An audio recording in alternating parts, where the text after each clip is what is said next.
का दूध है, जो जितना पिएगा उतना दहाड़े। आप लोग जब भी कुछ कार्यक्रम होता है तो हमको बुलाते हैं, और साथियों ये जान लीजिए कि मैं उसी कार्यक्रम में सम्मिलित होता हूं जो बहुजन विचारधाराओं पर हो, नहीं तो साथियों आप लोग मुझे नहीं पाओगे। दुनिया की कोई ताकत नहीं है कि अगर जहां पर पाखंड हो, आडंबर हो, अंधविश्वास हो, वहां डॉक्टर ए के राज नहीं नजर आएंगे। बाकी आप बहुजन विचारधारा पर अगर कार्यक्रम करते हो किसी भी प्रकार का, तो डॉक्टर ए के राज को अगर आप लोग आवाज दे दोगे तो डॉक्टर ए के राज आप सभी बहुजन साथियों के लिए हमेशा एकत्रित रहेंगे, हमेशा आएंगे साथियों। Baba Saheb doctor B are Ambedkar ji ने कहा कि शिक्षा वो श्रेणी का दूध है जो जितना पिएगा उतना दहाड़ेगा। और तमाम लोग देखिए, तमाम लोग ऐसे हैं जो सर्विस कर रहे हैं, बहुत लोग हैं जो सर्विस कर रहे हैं, ये शिक्षा का देन है। अगर शायद शिक्षा ना लेते साथियों तो आज क्या वो सर्विस कर पाते या ऐसे मुकाम पर जा पाते? आज मैं अगर शिक्षा ना लिया होता, मेरे पिताजी शिक्षा ना लिए होते, टीचर नहीं हुए होते, या डॉक्टर चमार साहब शिक्षा ना लिए होते, या फिर डॉक्टर ओपी राव जी शिक्षा नहीं लिए होते, या इस गांव में एक से एक पद वाले हैं, एक से एक पद वाले हैं, एसडीओ एसडीआई से लेकर, क्यों? तो शिक्षा का देन है। लेकिन साथियों अगर हम शिक्षा ले रहे हैं तो हमको बाबा साहब के एहसान को नहीं भूलना चाहिए। हम किसी भी पद पर चले जाएं नहीं भूलना चाहिए, क्योंकि आज अगर हम शिक्षित हो रहे हैं या हमारे लिए जो रोटियां नहीं नसीब हो पा रही थी, पशु से बदतर जिंदगी हम लोगों की थी, आज अगर हम इंसान बन गए हैं साथियों तो बाबा साहेब जी का देन है, जिनकी बदौलत आज हम बड़े बड़े पदों पे गए। आज माताओं और बहनों का या लेबर लोगों का एहसान मानना चाहिए साथियों, मजदूर वर्ग को एहसान मानना चाहिए कि आज अगर बाबा साहब का संविधान ना होता तो एक प्रथा थी, बेगारी प्रथा, जिसमें ड्यूटी नियुक्ति नहीं थी कि कितने समय तक करना है, अनलिमिटेड टाइम। जैसे मोबाइल है उसको कर दो फ्री तो अनलिमिटेड हो जाता है, ठीक वैसे लोग जब कार्य करने जाते थे तो अनलिमिटेड था समय। जैसे कि अगर पिता कार्य करके गया, अगर कार्य पूरा नहीं हो पा रहा है तो उसका पुत्र कार्य करने जाता था, अगर माता गई तो उसकी बेटी को जाना पड़ता था। लेकिन बाबा साहेब जी ने जब संविधान बनाया तो संविधान में 8 घंटे की ड्यूटी कर दी। जान लीजिए साथियों, 8 घंटे की ड्यूटी, नहीं तो हमारी माताएं बहनें दिन रात खटती थी, बेगारी प्रथा थी। जान लीजिए कितनी बड़ी आजादी आपको हो गई। आज बहुत लोग ऐसे लेबर लोग हैं भाई लेबर का मैं साधुवाद करता हूं, अपने गरीब भाइयों का, मजदूरों का साधुवाद करता हूं कि उनकी बदौलत ही साथियों, उनकी बदौलत ही बड़ी बड़ी बिल्डिंगें तैयार होती हैं, या बड़े बड़े पोशाक बनते हैं, बड़े बड़े जूते या चप्पलें बनते हैं, या बड़े बड़े चीजें बनते हैं। नहीं तो अगर आज हमारा मजदूर वर्ग ना हो तो वास्तव में ऊंची ऊंची बिल्डिंगें किसी को नसीब नहीं होंगी, या बड़े बड़े स्तर पर नहीं होगा, या जो हमारे लोग किसान जो खेती करते हैं अगर अन्न ना उपजाएं तो पूरा देश भूखमरी का शिकार हो जाए। लेकिन साथियों मुझे अफसोस होता है, बहुत लोग एक चीज कहते हैं, अरे बाबू जितने कमवा करवा उतने कमवा हुई, बहुत काम करे चाहिए। और इतना कर्मशील समाज, हमारे समाज से ज्यादा कौन कर्मशील समाज है? अगर कर्म की बात देखा जाए तो कोई ऐसा समाज आपको नहीं मिलेगा दिन रात रगड़ता है और 300 रुपए, ये हमारे समाज की बात है। लेकिन वही शिक्षा, जो लोग शिक्षा ग्रहण कर लिए हैं, सिर्फ एक कलम चला देंगे तो कई लाख रुपए सिर्फ ऐसे एसी में बैठे रहेंगे, वैसे पा जाएंगे। इसीलिए मेरा विनम्र अनुरोध है कि अगर बाबा साहेब जी ने कहा शिक्षित बनो, तो मेरा खास तौर से अपने मजदूर भाइयों से कहना है, खास तौर से मजदूर भाइयों से कहना है कि किसी भी परेशानी से गुजर जाओ, तो अगर पीते हो तो कम कर दो, लेकिन खर्चा बचाकर अपने बच्चों को शिक्षा के मार्ग पर ले जाओ, तब बाबा साहेब का मिशन पूरा होगा, उनका महापरिनिर्वाण दिवस पर शोक संवेदना पूरा होगा। नहीं तो साथियों पूरा जीवन आप करते रहो, जय भीम करते रहो। आज जैसा कि डॉक्टर साहब जी ने कहा कि जब उंगली टूट जाती है तो लोग उंगली के लिए संघर्ष कर देते हैं। इन्होंने 22 प्रतिज्ञाओं की भी बात की, बुद्ध धर्म का रास्ता भी बताया। उंगली जब टूट जाती है तो उंगली के लिए माता बहनें या सभी लोग संघर्ष कर देते हैं। अभी यहाँ जो दारू पीने वाले हो साथी, वो सबसे पहले लड़ाई लड़ेंगे। मजाक नहीं कर रहे हैं, क्योंकि आप लोग मेरे अपने हैं, मैं दिल की बात बता रहा हूँ। ऐसा नहीं कि मैं आप लोगों का कोई वो हूँ या कि मेरा उद्देश्य है किसी को ठेस पहुंचाना। अरे मैं आपके समाज का, आपका भाई, आपका बेटा, बहुजन समाज का, तो इसलिए मैं कभी नहीं चाहूंगा कि अपने बहुजन समाज के लोगों का अहित हो, किसी प्रकार का अहित हो नहीं चाहूंगा। तो मैं ये कहना चाह रहा हूं साथियों कि जब मेरा जो मजदूर वर्ग है, जो मेरा मजदूर वर्ग है वास्तव में दारू को कम कर दे, अगर नहीं हो पा रहा है, वैसे तो एकदम खत्म कर देना चाहिए। सत्यता तो ये है, सत्यता तो ये है कि खत्म कर देना चाहिए। लेकिन साथियों संघर्ष, एक चीज बाबा साहेब जी ने कहा है, संघर्ष, उसको भी हम लोगों को जानना जरूरी है। कर रहे हो, उस मसीहा को वास्तव में मान रहे हो, तो हमको मानने से ज्यादा पहले जानना होगा, तब जाके आपका जो है मेहनत रंग लाएगा, या बाबा साहेब की कुर्बानी रंग लाएगी, या बहुजन महापुरुषों की कुर्बानी रंग लाएगी। तो मेरी बात से किसी को आघात पहुंचेगा तो मैं क्षमा नहीं मांगूंगा। पूछिए क्यों? क्योंकि मैं अपनी बात नहीं कर रहा हूं साथियों, उस मसीहा की बात कर रहा हूं जिनकी बदौलत आप लोगों का अस्तित्व है, जिनके मृत्यु पर, जिनके महापरिनिर्वाण पर पूरा भारत देश आज रो रहा है और नतमस्तक भी हो रहा है। देश का चाहे प्रधानमंत्री हो, चाहे देश का राष्ट्रपति हो, चाहे सीएम हो, चाहे डीएम हो, अगर कोई किसी के चरणों में झुकता है, पूरा भारत देश अगर झुकता है, तो परम पूज्य बाबा साहेब के चरणों में झुकता है। झुकता है कि नहीं झुकता है? और अभी बाबू बादशाह ने एक बात कहा चमार शब्द का। चमार शब्द जो भी इन्होंने कहा, चलो ठीक है, लेकिन ये जान लीजिए कि अगर रविदास की हम जो काल्पनिक कहानी पढ़ते हैं, मैं बताना चाहूंगा, यहां गंगा से जो जोड़ा गया है, इन्होंने कटौती की बात की, इनको भी सही रूप से उस किताब का अध्ययन नहीं है। अभी वही बच्चा है, ये मनुवाद की किताब को पढ़ के बता रहा है। लेकिन सत्यता यह है कि रविदास जी ने कहा मन है चंगा कटौती में गंगा, और कभी क्या आप लोगों ने किसी पन्ने में क्या जाना है कि रविदास जी कहीं गंगा स्नान करने गए थे? बताइए। लोग बल्कि कह रहे थे रविदास जी तुम जीता फिर रहे हो, चलो गंगा नहाया हो, लेकिन रविदास जी ने कहा नहीं, मन चंगा कटौती में गंगा, यानी उनको उन्होंने कहा कि तुम्हारा मन साफे नहीं है, चाहे गंगा ना हो चाहे जो ना हो, लेकिन मैं तो नहीं मानता, मैं नहीं नहाऊंगा। आज जान लीजिए, रविदास जी ने गंगा को नकारा है, और जो है जितने भी बहुजन महापुरुष हैं, आपके बाबा साहेब जी ने नकारा है, राष्ट्रपिता ज्योतिबा राव फूले जी ने नकारा है, पेरियार जी ने नकारा है। तब बताइए कैसे हम मान लें? आपके बाबा साहेब जी ने पानी कहा है, लेकिन हमारी माताएं बहनें इतनी चालाक हो गई हैं। सबसे ज्यादा पाखंड अगर कोई ढो रहा है, और सबसे ज्यादा कार्य अगर बाबा साहेब जी ने किया है, तो महिलाओं के लिए किया है। क्योंकि महिलाओं को पढ़ने का अधिकार नहीं था साथियों, महिलाओं को पढ़ने का अधिकार नहीं था। अगर हमारे देश की, हमारे बहुजन समाज की 90% महिलाएं जो अंधविश्वास में हैं, अगर अंधविश्वास से निकल जाएं, तो वास्तव में विचारधारा इसे बताने की जरूरत नहीं पड़ेगी। अपने अपने घर में हर महिला अपने बच्चों को समझा देगी, अपने पति को समझा देगी, क्योंकि पीएम कहा जाता है, प्राइम मिनिस्टर होती है। लेकिन जब प्राइम मिनिस्टर ही गलत होगा तो फिर क्या होगा? और सबसे ज्यादा उकसाने वाली महिलाएं होती हैं, नहीं होती हैं? अगर तीज त्योहार थोड़ा अगर नहीं मनाने वाले होते हैं पुरुष वर्ग, तो तुरंत कहीं हैं, साल भर में एक दाएं आवत है, बतावा ले इनके जो इनके जरिया थे पैसा, दारू दाद बहुत रही है।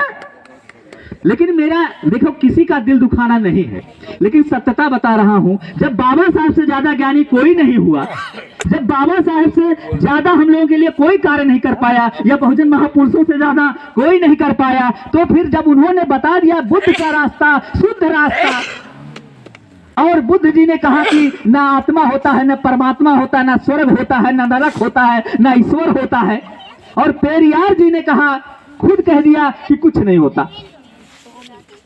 ईश्वर को मानने वाले, आस्था रखने वाले मूर्ख होते हैं, है ना? पेरियार जी ने डायरेक्ट कहा कि ईश्वर को मानने वाले मूर्ख होते हैं।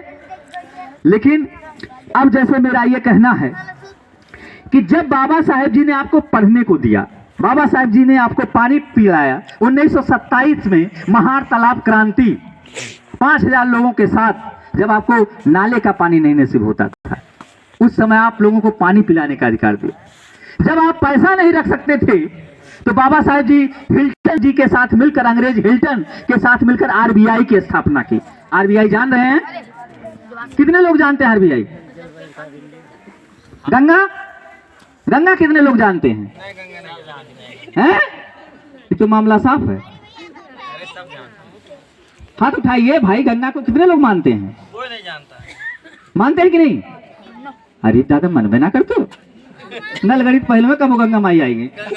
हैं? ये तो कब ढड़वा बात है। तो देखिए, सबसे बड़ा हमने कहा था कारण है दारू, और जब दारू व्यक्ति पीता है तो अपने आप को पीएम से कम नहीं समझता है, ये सत्यता है।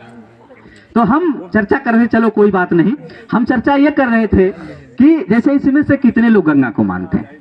मैं पिछली बार आया था, ये बात कहा था, इस बार भी कह रहा हूं, नहीं तो मेरा विचार देना कोई मतलब नहीं है कि नहीं?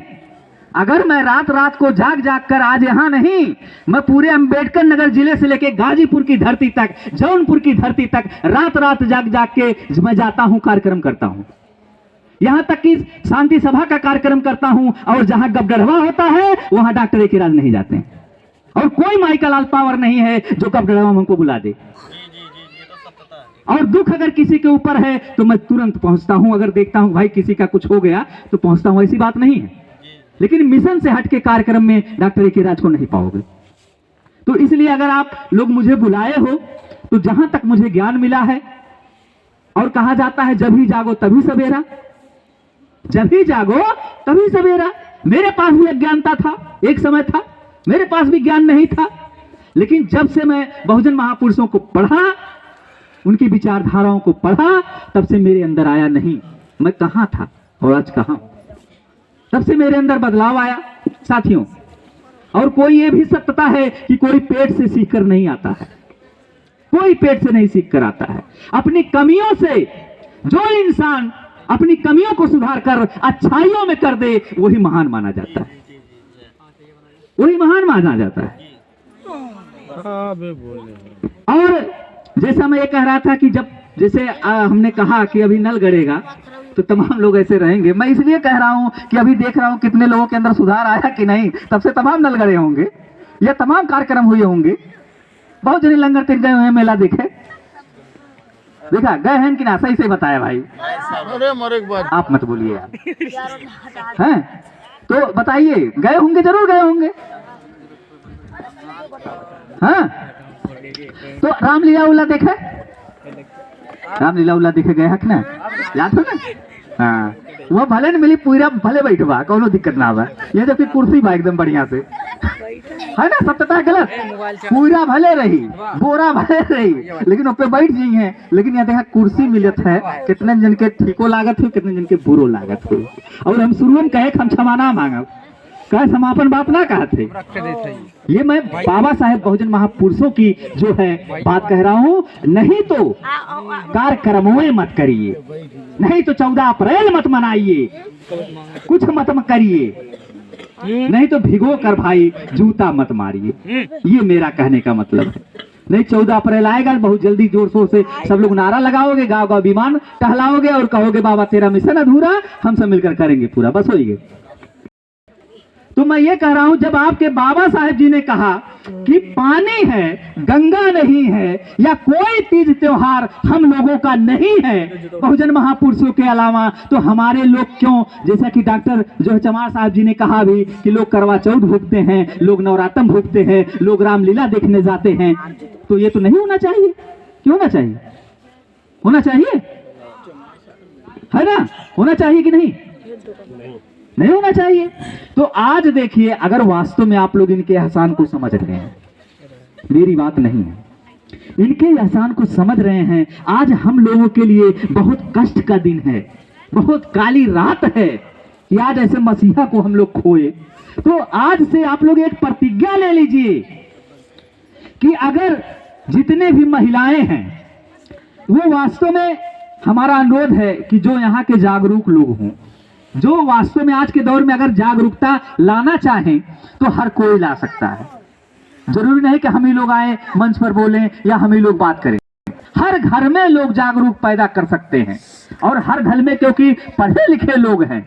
लेकिन साथियों, जरूरत है हमको बहुजन महापुरुषों की किताबों को पढ़ने की, उनके विचारधाराओं को पढ़ने की। आज हमने कहा कि अभी उंगली टूट जाए तो हमारे जो दारूबाज लोग हैं वो पहले संघर्ष करेंगे, लाठी लेके निकलेंगे, कहेंगे कैसे हमारे बाबा साहब की उंगलियां टूटी है ना। लेकिन उनको स्टैचू के तौर पे देखेंगे। स्टैचू नहीं देखना है। हम लोगों को क्या करना है कि उनकी विचारधारा है कि जब उन्होंने कोई चीज नहीं माना है तो हम लोगों को नहीं मानना है। और जो पढ़े लिखे लोग हैं, आजकल यूट्यूब का दौर है, सोशल मीडिया का दौर है, उस पर सर्च करके जो 22 प्रतिज्ञाओं को देखें और चीजों को देखें।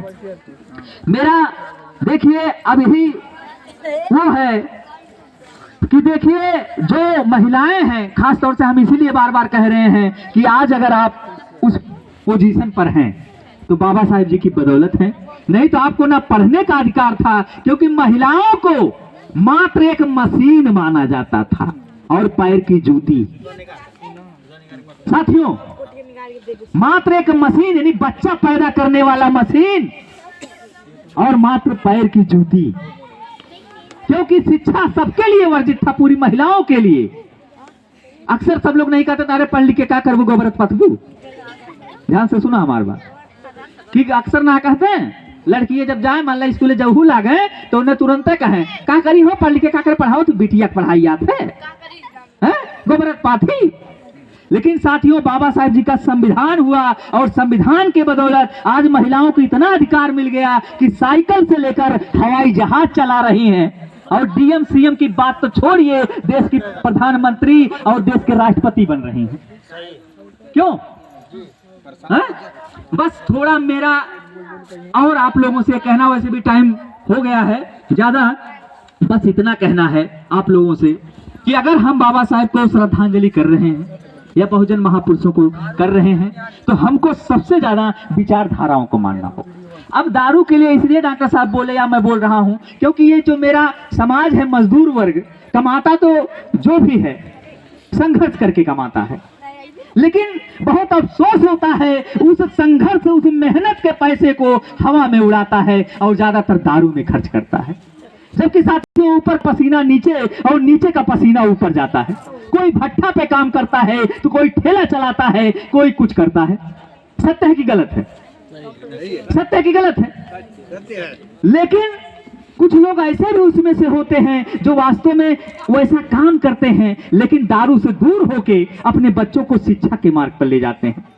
और जब शिक्षा के मार्ग पर ले जाते हैं तो उनका लड़का पढ़ लिख के देखिए बड़े पोजीशन पर हो जाता है कि नहीं हो जाता है? तो उनकी आने वाली जितनी पीढ़ियां होती हैं, अभी साथियों किसी के घर में अगर एक सर्विस हो जाए तो कम से कम उसकी 1-2 पीढ़ियां, जहां तक मेरा मानना है 1-2 पीढ़ियां सुधर जाएंगी।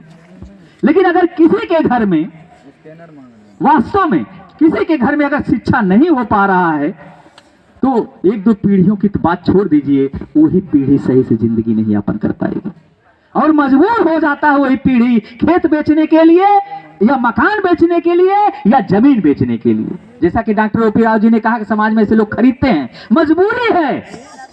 कुछ लोग क्यों खरीदते हैं भाई? मजबूरी है। आप बेचोगे तो खरीदेंगे ही, है? आप बेचोगे तो खरीदेंगे ही, इसलिए हमको क्यों बेचना पड़े? हम उस काबिल हो जाएं कि बल्कि और लेने की ताकत रख ले। क्यों?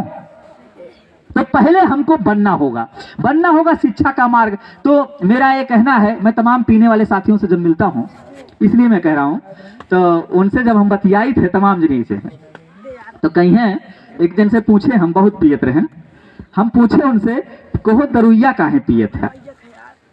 और अक्सर आप लोग एक चीज देखिए, जब दारू पीने वाला व्यक्ति अपने घर में आता है, परिवार में आता है, तो उसके घर का सिचुएशन क्या होता है? बहुत अजीब सिचुएशन होता है। जो उनकी औरत होती हैं तो तुरंत कहीं हैं 10 जरूर पुते फिर पी के आएगी ना होते।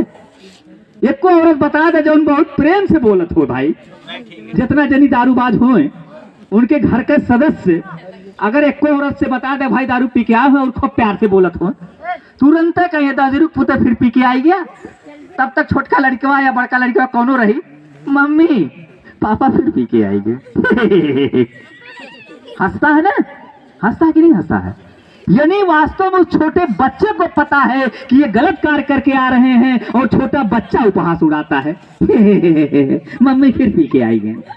तब तक काव कहीं मम्मी काव कहीं बड़ा नरक करे भाई दजरा कुतवा। ध्यान दियो मेरे बात के ना होते। हर घर की समस्या है जिस घर में दारूबाज लोग हैं। आप उठा कर देख लीजिएगा, मेरी बात कड़वी है लेकिन सच्चाई है कि ये हर घर की समस्या है जिस घर में दारूबाज लोग रहेंगे। और सुना, जब लड़का कापी मांगत है कहे तो उन्हें दारू पिए थे तो उन्हें फर्के नहीं है, और वो जब दारू पी है सही रूप से पैसा ना जुटाई है तो बड़ा विद्यालय में भेज पावत है जाओ वही प्राइमरिया में। ध्यान दिया हमारी बात के, ध्यान दिया। अगर शायद उनके पैसा रहत है, लेकिन पैसा है बहुत है, अगर पैसा ना है दारू कहां से है? तो उन्हें कहां भेज दी है? जाओ ही प्राइमरिया में। जबकि साथियों आज कंपटीशन का दौर है, आज सीबीएसई बोर्ड चलता है, आईसीएसई बोर्ड चलता है। वो दौर अलग था, हम लोग जो प्राथमिक विद्यालय में पढ़े वो दौर अलग था। लेकिन आज इतना कंपटीशन है, आज टीचर होना या बड़े पद पर जाना बहुत ही साथियों कठिनाई है। अगर आप सही से नहीं पढ़ोगे तो ना जाए पैबा। घुरहू वाला नंबर लाए दे पोजीशन है, 3rd डिवीजन लाए दे, एक बार कहता हम नौकरियां ना पाए, कैसे पैबा है? कैसे पैबा? उसके लिए पोजीशन पे जाना पड़ेगा ना आपको, क्योंकि कंपटीशन है। मैं इसलिए कह रहा हूं क्योंकि बहुजनी ना कहते ना रे बाबू बीएड करे हैं कुछ तो ना कह पावत है, एमएससी करे हैं कुछ ना कह पावत है, बीएससी करे हैं। तो कुछ लोग ऐसे होते हैं जो वास्तव में पैसे के अभाव में बाहर नहीं जा पाते हैं या बाहर नहीं पढ़ पाते हैं। अब जाएं बड़े बड़े दिल्ली यूनिवर्सिटी में पढ़ें, बॉम्बे यूनिवर्सिटी में पढ़ें, अब देखा कुछ न कुछ बन जाएंगे। क्यों? सही बात है गलत है? लेकिन मेरा समाज जो गरीब वर्ग है भेज ही नहीं पाता है कि भेज पाता है। अगर पढ़ाना भी चाहे, अभी किसी 2-2 लाख 3-3 लाख रुपया लागत है बड़े पद के लिए, लागत की ना लागत हेलो, तो लगता है लेकिन नहीं भेज पाते हैं क्योंकि उनका जब सारा पैसा, एक तो गरीब पहले से हैं, एक तो और गरीबी हो गई है, तो इसलिए नहीं पढ़ पाते हैं। जब बच्चे नहीं पढ़ पाएंगे तो वास्तव में अच्छे पोजीशन पर नहीं जा पाएंगे।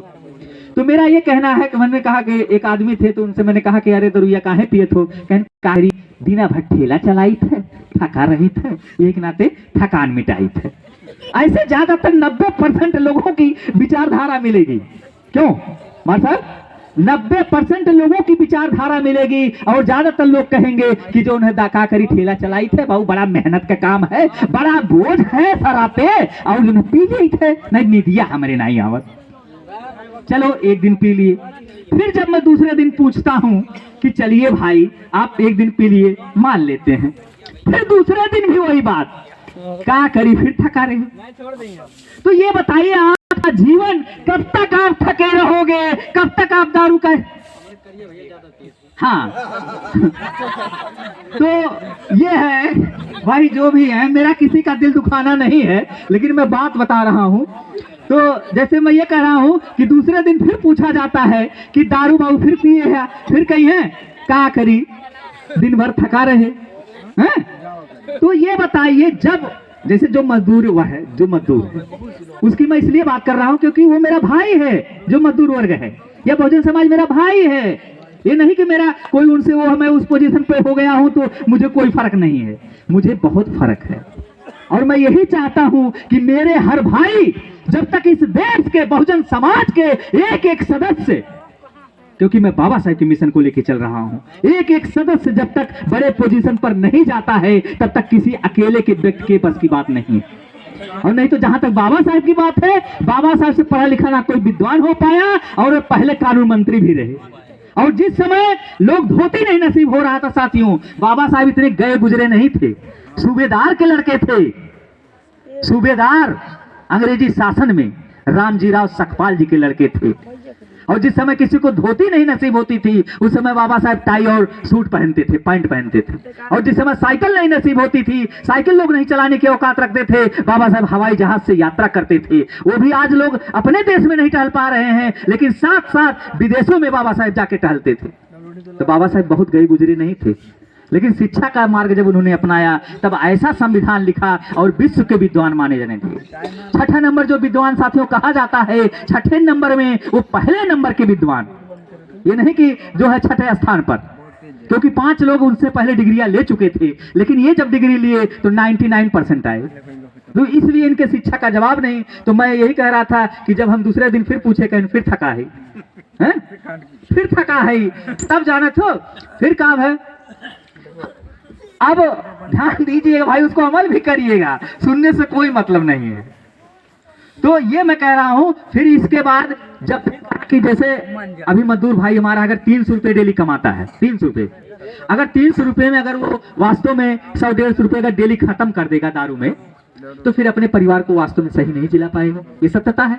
अगर 300 में से 300 उसको मिल जाए और 100-150 रुपये का पूरी तरीके से पूरे परिवार के लिए खाने के लिए लाए और पूरा परिवार खाए, पौष्टिक चीज खाए। और साथ में ये भी जान लीजिए कि हमारे समाज में जब बेचारे ज्यादा मेहनत करते हैं और दारू का सेवन ज्यादा करते हैं, तो वही लोग कहीं टीबी के मरीज, कहीं फेफड़ा गायब, तो कहीं किडनी गायब, कहीं लीवर गायब।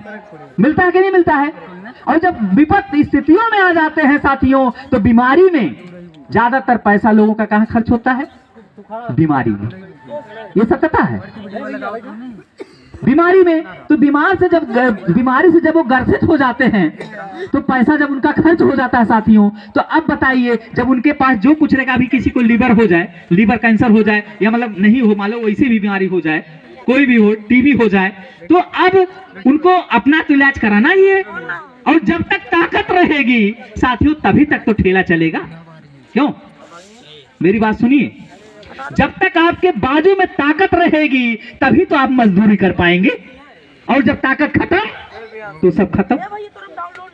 लेकिन अगर आने वाली पीढ़ियां भी वही काम करेंगी तो कैसे हम लोगों का भाई कैसे हम लोग विकास कर पाएंगे? कर पाएंगे? नहीं कर पाएंगे। तो ताकत जब खत्म हो जाएगी कुछ नहीं कर पाएंगे।